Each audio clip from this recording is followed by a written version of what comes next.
once again, my name is Sylvia Michetti, and it's lovely to have you here on Luminosity TV. As usual, I share some of my life lessons about my journey on this earth plane. I understand in all simplicity that what I share may not resonate with everyone every time, but hopefully if it does, may it sink in, may it find purpose, and may it come alive within us. That is always my longing and my wish when I record these videos. So I woke up this morning and a thought came to my mind with regards to what's going on with most of us right now.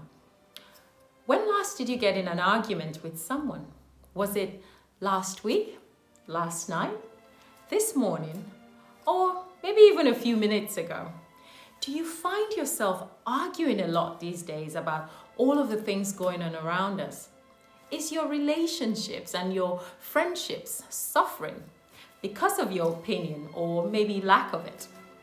Between you and your partner, you and your friends and your family members, and maybe even your colleagues at work, do you notice there's a little strain because of the divide in your opinions? Opinions that tend to lead to arguments. I know, right? Don't even get me started on COVID and vaccines and 5G and global warming, US elections, Trump versus Biden, what is right and what is wrong, and even all the way down to trivial matters like which Kardashians we like the most. What aren't we arguing about? We've all turned into a bunch of arguing little monsters, just groping about looking for who to pounce on. Every conversation these days is ending in high-pitched voices and very upset human beings. There's all that conspiracy theory all over the social media, and we can't seem to separate the truth from the lies. Everything is weighing heavily on us, physically, mentally, and spiritually at this time. Where do we find answers? Who can we trust?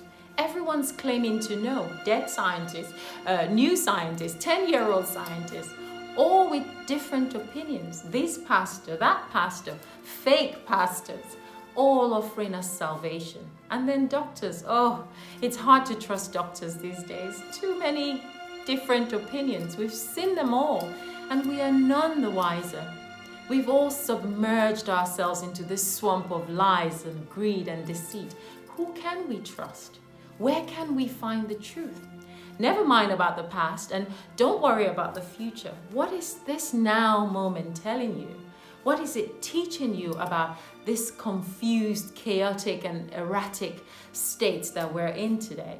All the upheavals, all the protests, all the restrictions. It's not all doom and gloom. I like to stay positive. But I'm asking you, are you awake? Can you see? Are you listening? In this now moment, do you feel a new wave of change that's coming?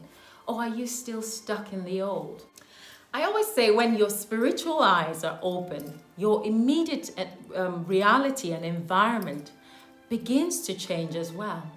Despite what's going on around you, you find out that you are in a higher state of consciousness. You become aware, you become knowing. When you are in this state of consciousness, there's a silence about you. You need not argue. You need not be loud. You're not obnoxious and imposing your opinions on others. You are merely speaking your truth, whilst recognizing and appreciating that someone else might have a different reality from yours. Because as human beings, we are all energy. When we are interacting with each other, we are giving off and transmitting our energies. And many times we don't need to be loud, or we don't need harsh words to transfer energy to somebody. If you recognize that you are tapping into a higher consciousness, your very demeanor, your poise, and your essence reflects your opinion. So you need not argue with me. No, I'm not ready for your argument. I was recently in a group discussion, and I always try to study the dynamics of how people respond to a simple question when asked their opinion. And I noticed that those who absolutely knew nothing or very little about the subject matter, they were usually the ones quickly eager to have a go. Because the truth is, The ego cannot sit still when it realizes that its treasure chest is empty. But still, it wants to show the empty treasure chest. But then you notice the one who has allowed everyone else to speak their truth.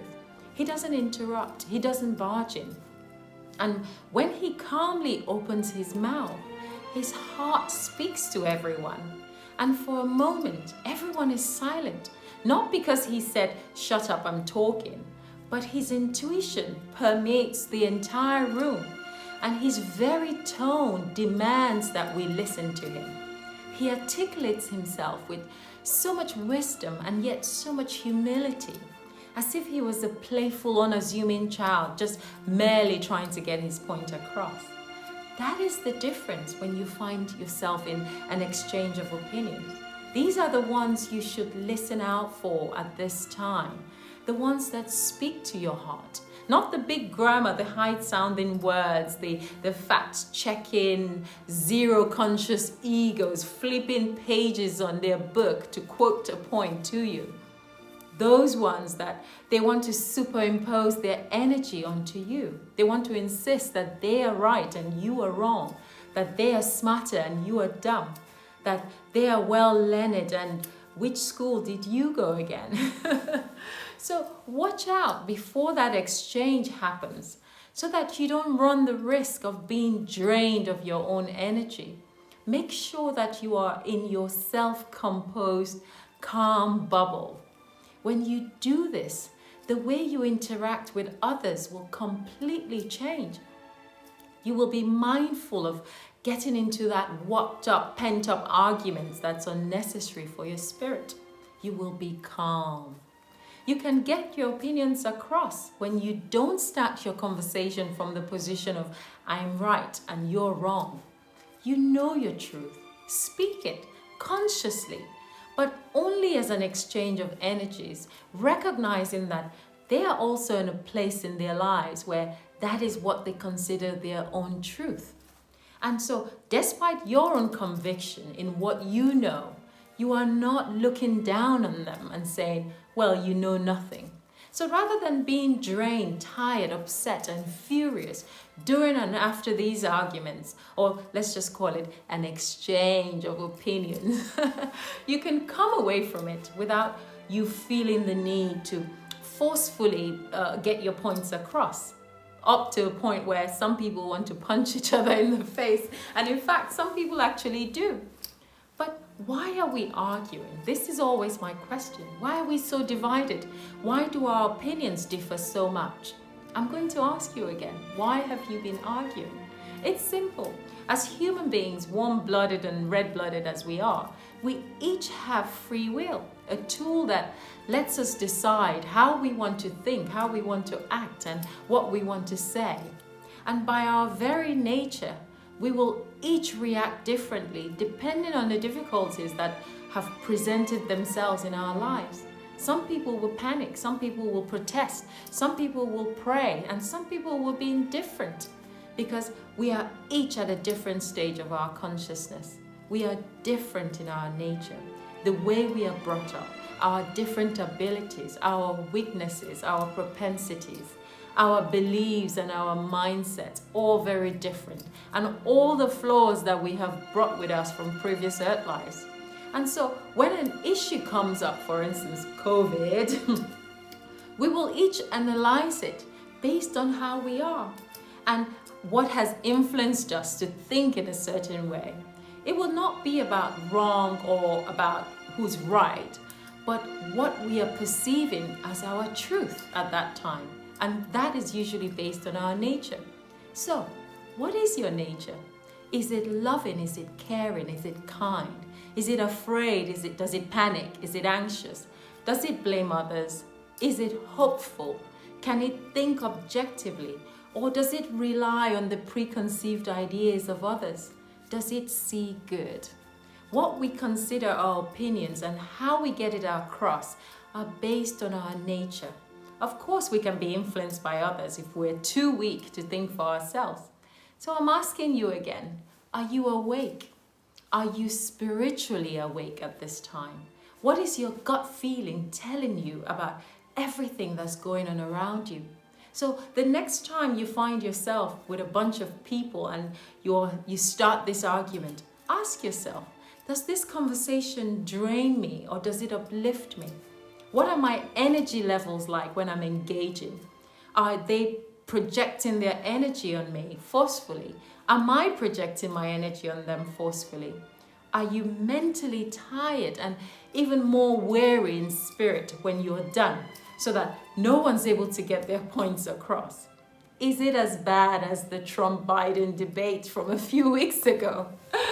And are you trying to punch someone in the face just to get your point across? Well, stop it. Stop it now.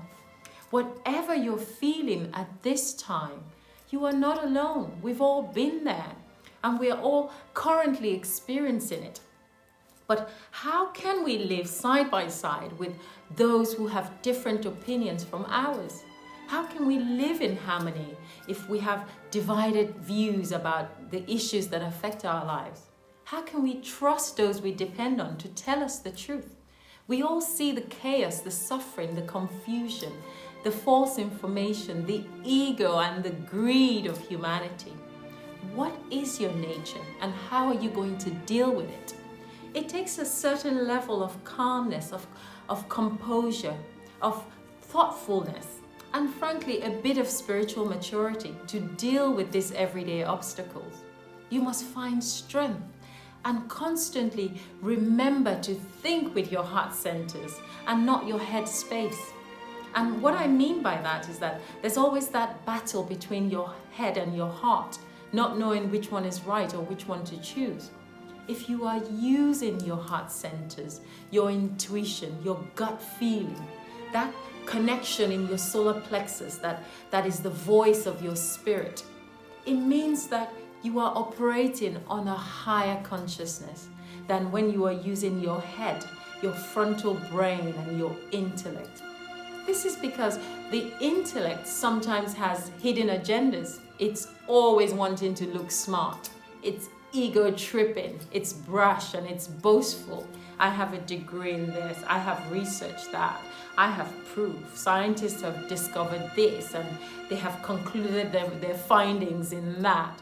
That's fantastic.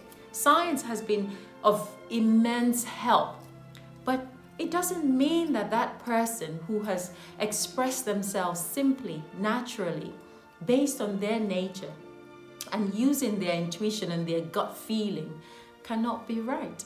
So why is it that those who want to give a different perspective from the usual are feeling more and more gagged these days and silenced all the time? I'm asking again, are you awake? So going forward, here's a little reminder for your consciousness. Meet every other opinion that comes to you, that differs from you, with empathy. Not pity, empathy, because pity is always from an assumed elevated position. I remember growing up in Nigeria, when someone says, I pity you, it's always with some sort of sarcasm, like, you're finished, I pity you. I'm up here and you're down there. So don't meet them with pity, meet them with empathy. When you meet them with empathy, you are saying that, I see where you are. I see where you're thinking. I see what's going on in your mind right now. And I recognize that that could have been me.